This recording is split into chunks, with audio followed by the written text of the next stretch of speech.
If you were someone who grew up walking on eggshells, you actually might be someone whose primary trauma response is about predicting threat. Here are just a few signs that you might be a highly vigilant person. Number one, you are easily triggered by other people's moods, emotions, and actions. Now, you might be triggered into people pleasing and fawning. You might be triggered into avoiding and, hiding away, dissociating to records or music in your room. Records, I sound old.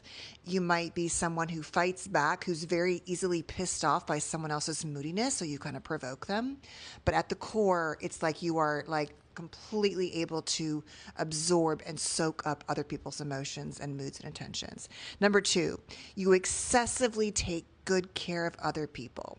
You often had an outside in orientation, either an anxious attachment parent or a disorganized attachment parent, where you learn to, from the outside in, read other people first to then determine what is okay or safe for you. So you do this again and again and again. Your brain is actually predicting threat again and again. Number three, you prefer to be alone and or isolate because that is the only time you feel completely safe and relaxed in your body. Number four, you are someone who hates making mistakes. You hate getting things wrong. You will obsess over an email if you had a few typos or errors or a text message.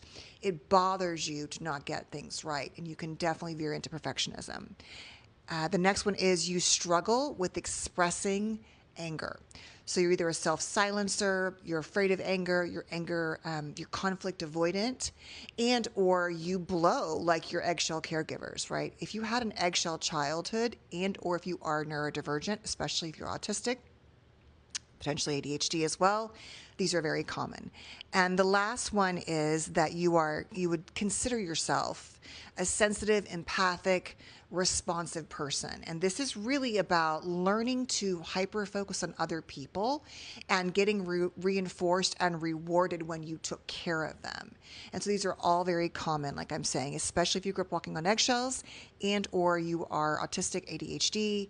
That massive piece of connector is really a trauma response in being chronically hypervigilant to everything and everyone around you. What do you think there? Is that you? Let me know in the comments.